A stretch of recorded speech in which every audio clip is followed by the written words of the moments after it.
Good morning, wrestling fans, and welcome to an exciting edition of PWR Today, this August the 3rd, 2022. This is Matthew Thomas, joined alongside Linda Kay. Linda, how are you this fine morning? I am still trying to get into a normal groove. If normal is even a thing in my life, still. So you're saying you're getting your groove back, like Stella? Oh, yeah. I'm trying to, at least. I never saw that movie. Did she actually get her groove back or no? I think so. I mean, I would assume with a title like that, you wouldn't want to have a happy ending where said person didn't get their groove back. So good for Stella.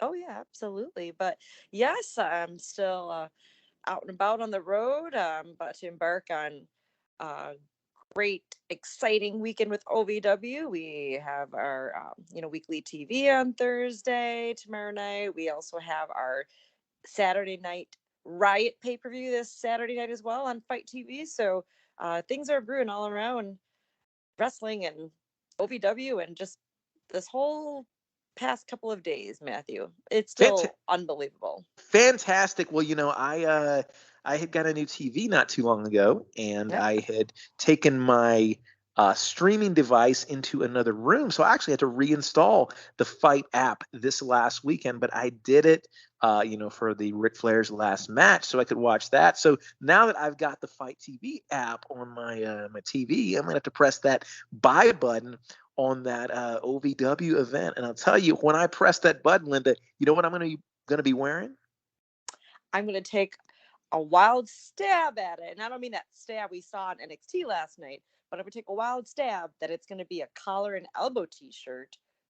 So if you also want to be watching some wrestling in your collar and elbow t-shirt, make sure to go to collarandelbowbrand.com. Check out the latest and greatest in wrestling street fashions, and to save 10% off your order, you can always use promo code LindaK. That's LINDAKAY. Fantastic. Well, Linda, there's been a lot to cover here in the last handful of days, and this is our NXT program here. However, I wanted to briefly touch on what I felt like was a pretty significant change in kind of the nature of Monday Night Raw this past Monday. We're going to get to NXT here in a minute, but ever since we've had Vince step down, since we've had it announced that Triple H is head of creative, you're always watching to see if, all right, is this different? Is this different? Does this feel not quite the same? I want to say Raw Monday night, a lot of people going into the show was asking the question, was WWE going to deliver a quote-unquote statement show? Now, I think it was a little more subtle than that, but I want to say, at least from my perspective, you had a presentation Monday night where matches meant something. We had an actual package on the U.S. title and what the U.S. title has meant to various U.S. title holders over the years. We had two triple threat matches to determine the number one contender that would, that would meet, and we'd have the two winners actually meet in a match at the end of Raw to determine a number one contender. We had a tag title match. We had a show where stuff happened that actually meant something. That wasn't just these matches made out of nowhere for no reason. I think the highlight, we had several highlights Monday night, the two triple threat matches, and a match that, they've been kind of running around in the same circles, but we finally got AJ Styles, Tommaso Ciampa, which is going to actually lead us to a Ciampa Bobby Lashley match next week. You talk about matches to get excited for. My goodness, I'm looking forward to this. And overall, I kind of have a feeling now that things might be headed in a little bit of a different direction. Absolutely. Seeing things for the first time, seeing matches for the first time, knowing we're going to get Tommaso Ciampa, where the past couple of weeks it's been the Miz's, I don't want to say right-hand man puppet, not a puppet, but just lackey. Wouldn't say he's his stooge, his pal. I don't know. partner in crime. I don't know, but I mean, a lot of us who know Ciampa's wrestling history and experience, and just off NXT alone, even if you only know Tommaso Ciampa just through NXT, you know what a powerhouse he is, what he can do. We're finally getting more of that on Raw since he's been on the big show, if you will. And him defeating AJ Styles, that's huge. And then just like you mentioned, looking forward to a Bobby Lashley Tommaso Ciampa match. And that's next week on Raw. It's not going to be a few weeks leading up to Clash at the Castle or something. Yeah. You know what I mean? So I think a lot of people felt that change since SummerSlam. And we got two matches that had, basically there was a stipulation that these matches were for something that we got on Monday night. And then we got, we're going to get that match that means something next week on Raw. You're right. I mean, WWE in the last handful of years, they've never really done a great job booking from show to show. It is, if there's a match that has something on the line, you're going to get that at that pay-per-view. And for us to actually, for the shows to be self-contained, and, we know we're getting Reigns and McIntyre, but other than that, that card for Clash at the Castle is not outlined. I don't know if there's been another match announced. That is also non-traditional WWE booking in the last few decades. I mean, generally the format has been, you're going to have a big show after a pay-per-view, and you're going to know most of your upcoming pay-per-views cards. And the rest of your matches are going to be, okay, these tag team, just give Usos and Street Profits an example. How many times did we see this Uso versus this member of Street Profits in a one-on-one match? Give us Raws and SmackDowns and NXTs, with some stakes. And I will say one more thing before we move on to NXT. Ciampa Lashley is a match that I greatly look forward to. I got a dream match that involves Ciampa. And before Farmer Brock goes and plows his final field, I want WWE to give us Ciampa and Brock. I think that's a match that might not be on a lot of people's radar, but my goodness, could you imagine, Linda? Oh, that was not in my mindset either till just now, Matthew. That whoever's listening out there, let's book it. Absolutely. Tractors, you can have a tractor, you cannot have a tractor, doesn't matter. Just make that match happen in some way, shape, or form. Well, I'll tell you, Tommaso Ciampa is now, a Milwaukee guy, so there's farms on the outskirts of Milwaukee all over the entire state of Wisconsin. So I think we've got something there. Oh, fantastic.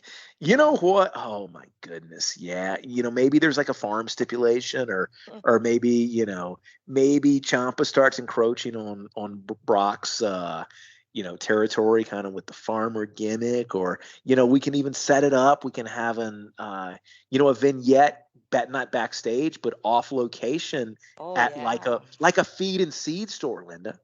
Oh yeah, and then let's bring some nostalgia. Let's have some slop buckets, like Godwin's. You know what? Maybe they go back.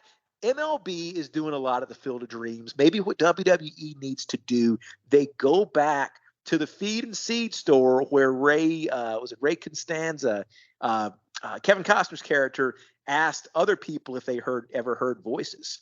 Maybe you segue Randy Orton in that segment too. Oh my goodness! My goodness, that's exactly what we need. That's how we get there. You just lined it right up. Tommaso Ciampa, Farmer Brock, the match, and the return of Randy Orton. And the return of Randy Orton at a feed and seed store. My goodness, WWE, you want to go in a new direction. You want to go in a direction that people want. Book that right there. Oh my goodness, I don't even know if we need to talk about NXT, Linda. I think we just end the show right there. I mean, that's given people so much joy and so much to look forward to. Oh my goodness. NXT last night, though, they've done a good job the last few weeks as far as having cards announced ahead of time and matches that mean something. And we would actually kick off the show with a match that was brought to you without commercial interruption, a fatal four-way for the women's NXT tag team championships.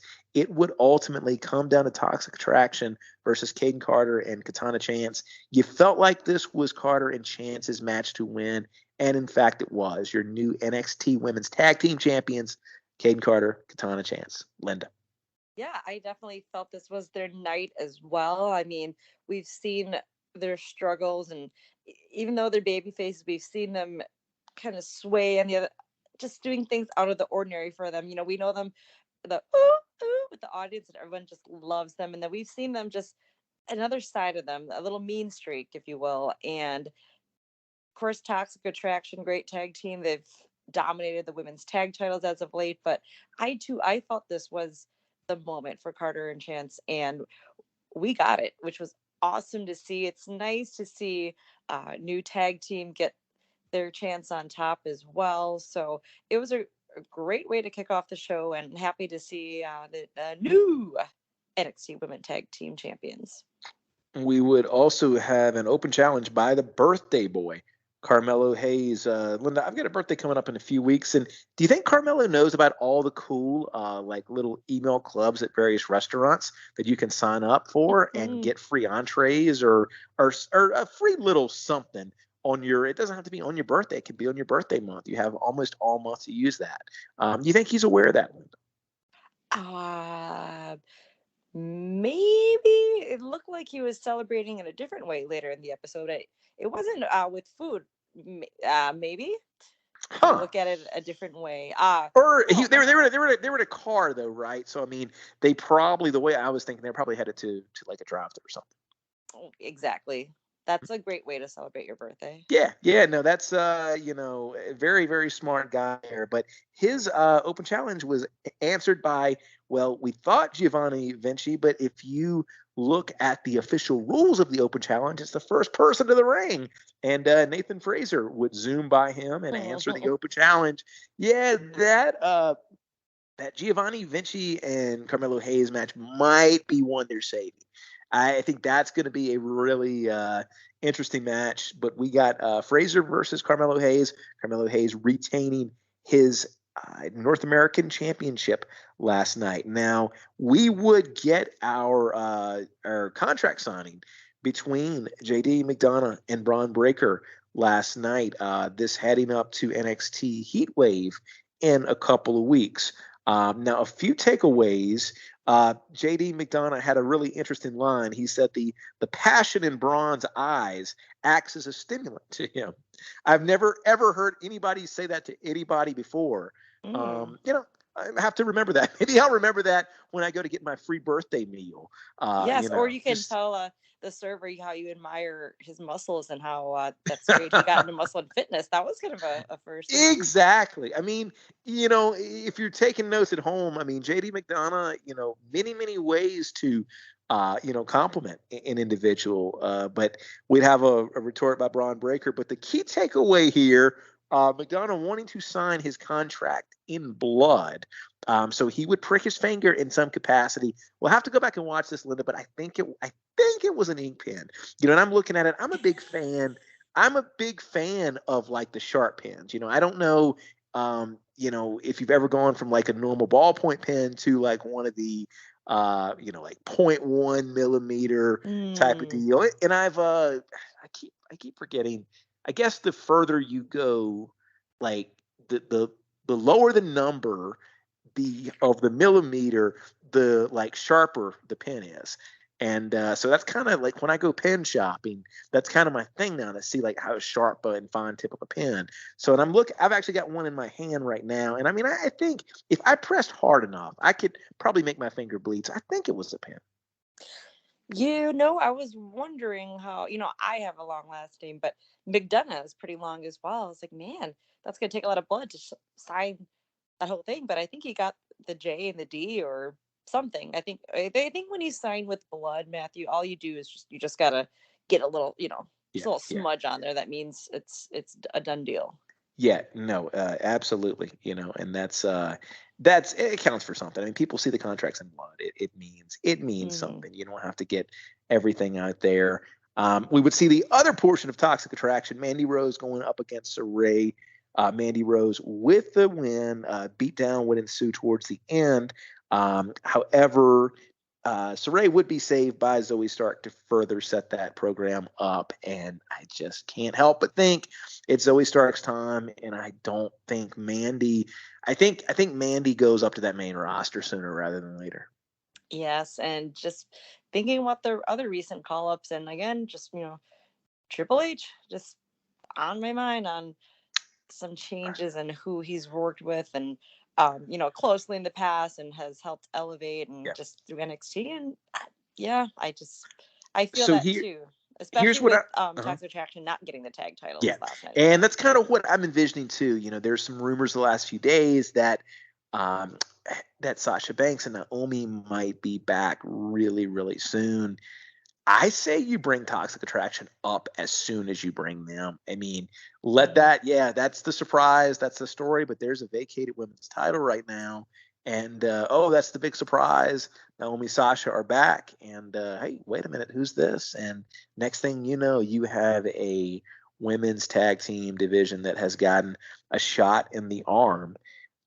We would see Axiom, everybody's favorite mathematician, make another appearance backstage. He would soon be attacked by Duke Hudson.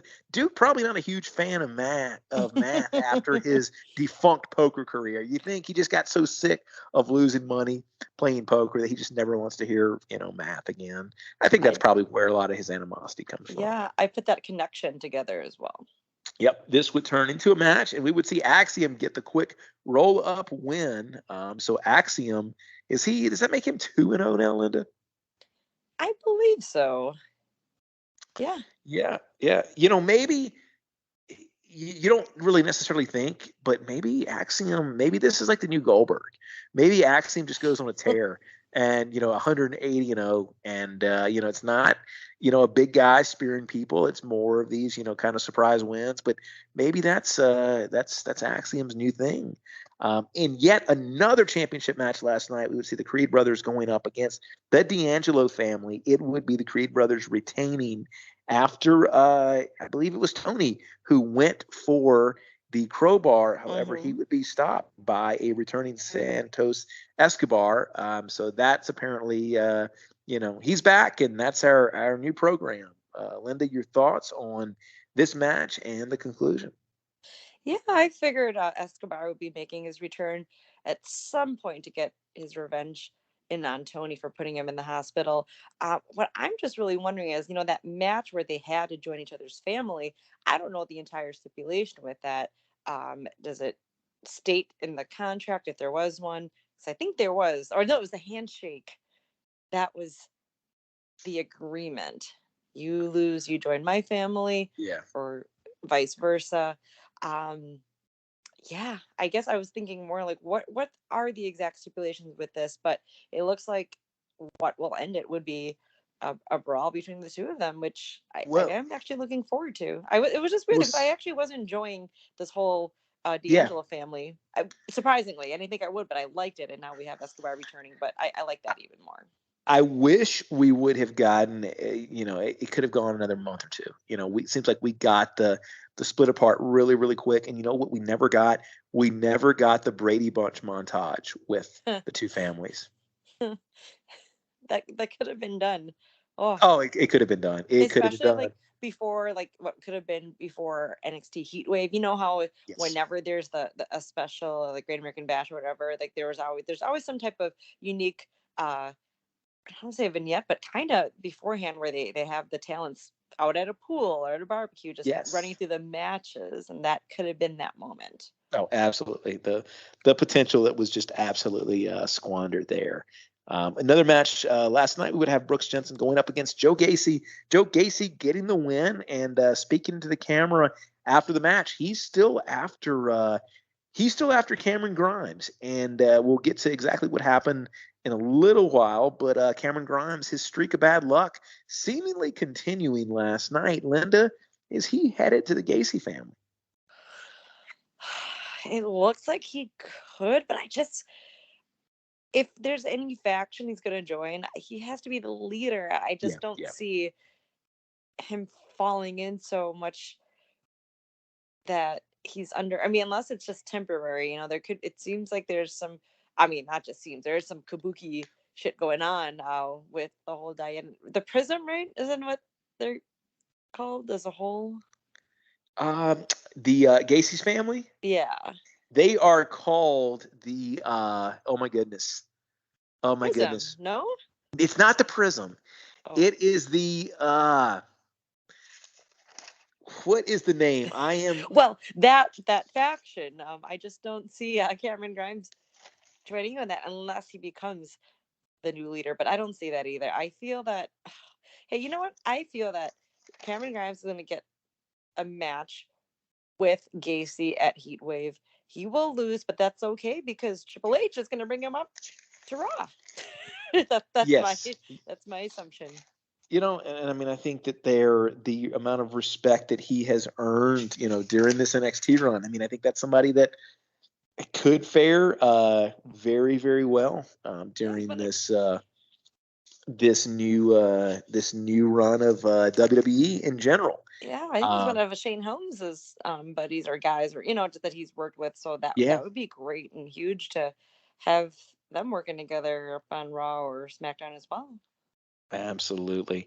Last night we also see Alba Fire going up against Lash Legend. Alba Fire getting the victory, and the main event: Von Wagner versus Solo Sikoa Falls Count Anywhere match. And this match went everywhere, including backstage. We'd have a cameo by Birthday Boy Carmelo Hayes, and we would also see a spot where Cameron Grimes makes a return and gets, I believe he got hit by a door or something. Yeah. So this match would go all over the place, but overall, I mean, here's the thing: it's doing a Falls Count Anywhere match this soon after having that last man standing match at SummerSlam. It's going to be hard to beat a Tractor. It's going to be hard to beat everything that we saw last weekend, but I think this was a very, very solid NXT match, and we would see Solo Sikoa with the victory here. Linda, your thoughts on this match?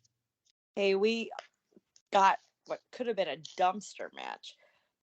Yes, they were actually in a dumpster. Yeah, so I don't know the last time we've seen a dumpster match on any WWE programming. So that was different there, but no, I thought this match was great. It's been a few weeks in the making, but I thought this was a great feud just between the two of them. Really, obviously we know Solo Sikoa, street champion, but Von Wagner, we haven't seen too much of him. I think there's definitely a lot of potential there with Von Wagner, and I saw a lot of it happen in that street match. So I think if they continue that push for him and being this rough and tough guy, he obviously doesn't have to say he's the street champion, because he was kind of saying that back to Solo. We know that Solo is the self-proclaimed street champion, and he did beat Von Wagner. That's great, but I thought it was a great way to really showcase them both and make their way all around the Performance Center, including that convertible. It was not the Dodge Charger. We got some ladies who were in distress. They needed a jump start. They got Trick Willie and Carmelo Hayes, and somehow they got involved in that fight, and poor Cameron Grimes as well getting involved with, or inadvertently, in that Falls Count Anywhere match. But